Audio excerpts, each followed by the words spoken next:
Best varicose wines చికిత్సనే పొందండి. నొప్పి లేని చికిత్స కోసం సంప్రదించండి ఎబిస్ హాస్పిటల్.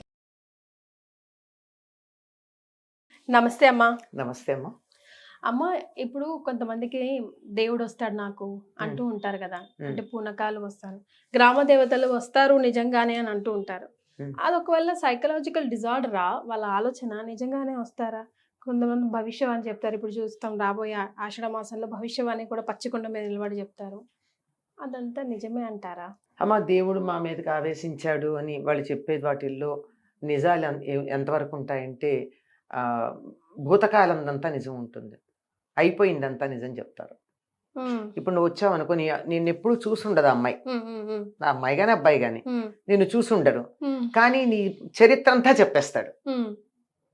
కానీ అతను చెప్పింది తర్వాత ఇది జరుగుతుందని చెప్పింది అవుతుందో లేదో నమ్మకం ఉండదు. ఓకే, పాస్ట్ తెలుస్తుంది కానీ నిజంగా పాస్ట్ తెలుస్తుంది. ఎందుకంటే వీటిల్లో అనేక కేటగిరీలు ఉన్నాయి, ఒకటి కాదు. ఒకటి ఏమిటంటే అకాలంగా శరీరం వదిలేసి తిరుగుతూ ఉన్న కొన్ని సోల్స్ ఉంటాయి కదా, అవి కొంచెం బలహీనమైన మనస్సు ఉన్న వాళ్ళ దగ్గరికి వెళ్ళి చేరతాయి. When they are ready. అప్పుడు అవి దయ్యాలు పట్టినట్టు అంటారు. అది వేరు, దయ్యం పట్టడం వేరు. అది బాధించే దృక్పథం ఉన్నది ఎప్పుడు పడితే అప్పుడు పడుతూ ఉంటుంది. ఇది ప్రత్యేకంగా రెడీగా ఉన్న వాళ్ళని ఆశిస్తూ ఉంటుంది. ఈ పూనకాలు కూడా ఎప్పుడు పడితే ఎప్పుడు వస్తాయి, ఇక్కడ కూర్చుంటే వస్తాయా? రావుగా. వాళ్ళు ప్రత్యేకంగా దేవుడి దగ్గర కూర్చుని దీపం పెట్టుకుని ఏదో చేసి వ్యవహారం చేస్తే వస్తాయి, లేకపోతే డమరుకం ఏదో సంథింగ్ సమ్ కండిషన్. ఆ కండిషన్కి ఐఎమ్ రెడీ అని అనగానే వస్తాయి. అవి వచ్చి పాస్ట్ అంతా బాగానే చెప్తాయి. ఎక్కడన్నా ఒకటి రెండు ఫ్యూచర్ చెప్పినా కూడా చెప్పొచ్చు, నియర్ ఫ్యూచర్ లేదన్నా. అంచేత అవి అంతవరకే చూడగలుగుతాయి. ఇట్లాంటివి కొన్ని ఉంటాయి.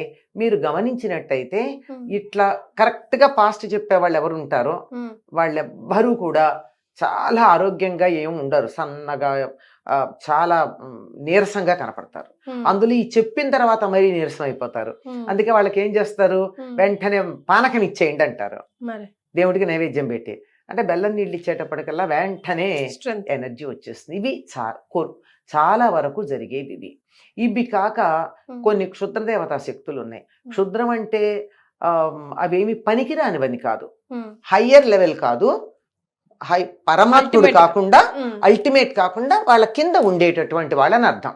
ఈ క్షుద్ర శబ్దానికి వేరే దురర్థం చేస్తారు చాలా మంది, అది పనికిరాంది అది అట్లా కాదు. దే ఆర్ నాట్ ఆ లెవెల్, దానికన్నా కొంచెం తక్కువ లెవెల్ అని అంతే, అంతకన్నా వేరే అర్థం కూడా కాదు. ఆ శక్తులు మాత్రం నిరంతరం తిరుగుతూనే ఉంటాయి గనక ఎవరు సిద్ధంగా ఉంటే వాళ్ళ దగ్గరికి వస్తాయి. వాళ్ళు కూడా కొన్ని కండిషన్స్ ఎట్లా పడితే అట్లా రావు. నీ మీదకి నా మీదకి రమ్మంటే వస్తాయా? You're not eligible for it. మన దగ్గర క్యాండిడేచర్ లేదు, అవి రాగలిగినంత క్యాండిడేచర్ మన దగ్గర ఎక్కడుంది? ఆ రకమైనటువంటి జీవన విధానం అది లేదు కదా. అంచేత అట్లా ఉంటే అలా వచ్చేవి కొన్ని ఉంటాయి, కానీ ఎక్కువగా ఈ పూనకాలు వచ్చేవి. అక్కడ వచ్చేది పూనకం అని కూడా అనరమ్మా, దాన్ని అమ్మవారు వచ్చిందని అంటారు, అంతే కదా. ఆషాఢంలో అయితే అమ్మవారిని అంటారు, పూనకం అనే పదం వాడరు. ఈ పూనకాలు వచ్చేదిను దేవుడి మీదకి వస్తాననేవి ఇవన్నీ దేవుడు అని, దేవుడికి ఏం పని లేదు. ఏమిటి, ఎవరో నేను కూర్చుని నా మీదకి రా అంటే వచ్చి నీ భవిష్యత్ చెప్పడానికి ఆయన అంత చిన్న పని చేయడానికి వస్తాడా? ఈ ప్రపంచం అంతా 14 లోకాలు కనపడదు. మనకు కనపడేటటువంటి ఒక్క సూర్యుడు ఒక నక్షత్రం, మరి అట్లాంటి నక్షత్రాలు అసంఖ్యాకంగా ఉన్నాయి. ఈ ఇన్ని భూమండలాల్ని, ఇన్ని విశ్వాంతరాలని చక్కగా నడిపేటటువంటి ఆయన నీ భవిష్యత్తు చెప్పడానికి ఇక్కడ కూర్చున్న నా ఒంటి మీదకి వచ్చి టైం వేస్ట్ చేసుకుంటాడా? మరి కదా, ఉన్నాయి, లేకపోలేదు. ఇలాంటి సోల్స్ కొన్ని వస్తాయట. ఇది కూడా అందరికీ రావమ్మా. ఎవరైతే మెంటల్లీ వీక్ ఉంటారో వాళ్ళకు వస్తాయి. వీళ్ళకి కొంచెం సైకలాజికల్ ట్రీట్మెంట్ ఇప్పించాక ఇవి రావడం మానేస్తాయి. వాళ్ళకు కూడా when you become strong they will not come. అట్లాంటి వాళ్ళ బిహేవియర్స్ కూడా, పూనకాలు వచ్చే వాళ్ళ ప్రవర్తన కూడా నిజ జీవితంలో కూడా కొంచెం డిఫరెంట్ గానే ఉంటుంది. మీరు గమనించినట్టయితే మనలాగా నార్మల్ గా ఉండరు. కొద్దిగా ఏదో ఒక విషయంలో కొంచెం అతిగా ఉండడం, లేదా డిఫరెంట్ గా ఉండడం ఉంటూ ఉంటారు. ముఖాలు కూడా నేవళంగా కనపడవు, కొంచెం చిక్కినట్టే ఉంటారు. ఓకే, సో ఇవన్నీ జస్ట్ ఒక సైకలాజికల్ డిజార్డర్, ఒక మెంటల్ గా ఫిక్స్ అవ్వడమే, లేకపోతే ఎవరైనా చూసి ఒక అసాసినేషన్ లాగా అట్లా అనుకోవచ్చాము? అసాసినేషన్ మరి నాకేంటంటే కొంచెం లైక్, అసాసినేషన్ అంటే చంపడం అమ్మా. మరి అంతే కదా, ఇప్పుడు ఆ నెగిటివ్ ఎనర్జీ బయట తిరిగి చనిపోయాక అదే కదా వస్తుంది. అది వెళ్ళింది. ఉమ్, ఇప్పుడు వీడి జీవితం ఏదో 100 ఏళ్ళనుంది, 70 ఏళ్ళనుంది. ఉమ్, 30 ఏళ్ళకి ఏదో కారణంగా యాక్సిడెంట్లో పోయాడు, ఉమ్, ఆత్మహత్య చేసుకున్నాడు. ఉమ్. అక్కడ ఎంట్రీ లేదు. ఈ 30 ఏళ్ళు ఇక్కడిక్కడ తిరగాలి, ఈ 40 ఏళ్ళు. అప్పుడు ఆ సోల్కి అక్కడ ఎంట్రీ లేదు, ఇక్కడ వదిలేశాడు, మధ్యలో తిరుగుతున్నాడు. కాదమ్మా, ఆ. నాకు ఎప్పుడు ఇది ఒక డౌట్, టాపిక్ కాకపోయినా ఆ, పాయింట్ వచ్చింది కాబట్టి. ఆ. ఇప్పుడు అలా మనం అనుకుంటాం కదా, పాపం వాడు రాత అలా రాసింది ఇట్లా చనిపోయాడు అని. బ్రహ్మ శివాజ్ఞ లేనిదే చీమైనా కుట్టదంటారు కదా. అవును. బ్రహ్మ రాసిన రాతని ఎవరు మార్చలేరు అంటారు కదా. మరి వాడు రాత అదేనేమో, అలా చనిపోవాలనే రాసింది. కొంతమందికి అలా ఉంటుంది. ఆత్మహత్యలు చేసుకోవడం అలా ఉండదుగా, యాక్సిడెంట్లు ఎట్లా ఉండవుగా. యాక్సిడెంట్ లోనే చనిపోవాలని రాసిందేమో అంటున్నా. లేదు లేదు, ఉండవు. ఇప్పుడు మళ్ళీ కొంతమంది suicides కూడా- ఉండొచ్చు, కొంతమందికి ఉండొచ్చు, ఉమ్, అందరికీ ఉండదు. కొంతమంది కాని వాళ్ళు కూడా ఉంటారు. ఉమ్, మధ్యలో ఉమ్, ఈ సొంత పెత్తనాలు చేసేవాళ్ళు కొంతమంది ఉంటారు కదా, ఉమ్, భగవంతుడి మాటని కూడా కాదనేవాళ్ళు. తనంతట తానుగా చచ్చిపోదాం అనుకున్నది భగవంతుడు చెప్పింది ఏమి ఉండదు. ఇప్పుడు ఉమ్. ఆత్మహత్య చేసుకోవడం అనేది ఎవరికి రాసి ఉండదు. ఇప్పుడు సూసైడ్స్ టెండెన్సీ ఉన్న వాళ్ళకి వాళ్ళ వంశపారంపర్యం వాళ్ళ జీన్ లోనే ఉంటది అంటుంటారు కదా. ఒక ఫ్యామిలీలో సమ్ జనరేషన్ బ్యాక్ చనిపోతే మళ్ళీ అదే జనరేషన్, నెక్స్ట్ జనరేషన్ లేకపోతే ఆల్టర్నేట్ జనరేషన్ వాళ్ళు కూడా కంపల్సరీ సూసైడ్ చేసుకొని లేకపోతే యాక్సిడెంట్ టెండెన్సీ ఉండే చనిపోతారు అట్లా అంటారు కదమ్మా.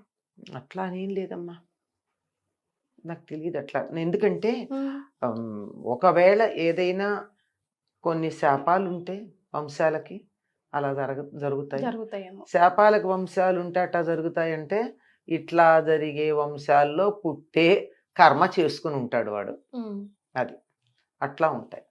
అంతేగాని వాడి కాలం అయ్యే వరకు జీవించి ఉండాలి, తనంతట తాను మరణం వచ్చేదాకా ఎదురు చూడాలి తప్ప తనంతట తానుగా ఎవరైతే ప్రాణం తీసుకుంటారో వాళ్ళు మాత్రం పైకి వెళ్ళేది ఉండదు. ఉండదు.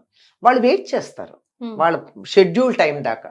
ఉమ్, అట్లాంటి వాళ్ళల్లో వాళ్ళకి కోరికలు మిగిలిపోతాయి ఏవేవో. అందుకని వీక్ మైండ్స్ని ఆశ్రయిస్తూ ఉంటారు. వికెట్ పీపుల్ అయితే కాస్త వీక్గా ఉన్న ప్రతి వాళ్ళని ఆశ్రయించి Weak in the sense అమ్మా? అంటే ప్రతిదానికి మనం స్పందించేస్తూ తొందరగా కోపం తెచ్చుకుని కొద్దిగా ఇరిటేట్, మానసికంగా స్ట్రాంగ్గా లేని వాళ్ళు, ఉమ్, అట్లాంటి వాళ్ళు.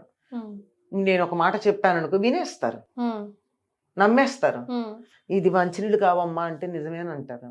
ఉమ్, ఇవి ఏవో తెచ్చి మంచినీళ్ళు అని చెప్పి దానికి ఏదో ఒక రీజన్ చెప్పేస్తే నమ్మేస్తారు. అట్లాంటి వాళ్ళు మానసికమైనటువంటి బలహీనతలు కొన్ని కనపడతాయి, కొన్ని కనపడవు.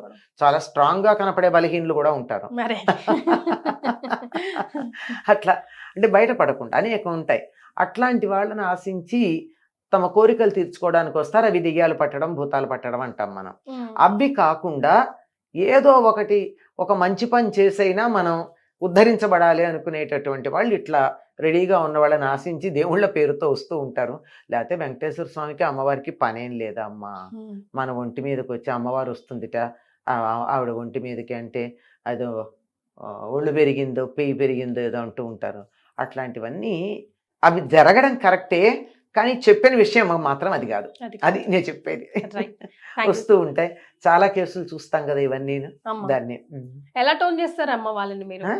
ఇప్పుడు ఎవరైనా వచ్చి మీ దగ్గర కూర్చుని అమ్మ ఇలా దేవుడు వస్తుంది అలా చెప్తూ ఉంటారు కదా, చెప్తారు. ఎలా టోన్ చేస్తారు వాళ్ళని? ఏం లేదు, నాకు వాళ్ళతో ఏం సంబంధం అమ్మా. వాళ్ళు నాకు ఇట్లా వాళ్ళు ఎవరైనా వచ్చి దీన్ని బాగు చెయ్యండి అంటే ప్రయత్నం చేస్తాను కానీ, లేకపోతే వాళ్ళంతటా వాళ్ళు వచ్చి గొప్పగా ఫీల్ అవుతుంటే నేను చెప్తే ఇంకా యుద్ధాలు ఎందుకు వచ్చింది అటువంటి వాటిలో ఇన్వాల్వ్ కాదు. కానీ నేను ఒక టీనేజ్ని మాత్రం నేను చేశానమ్మా.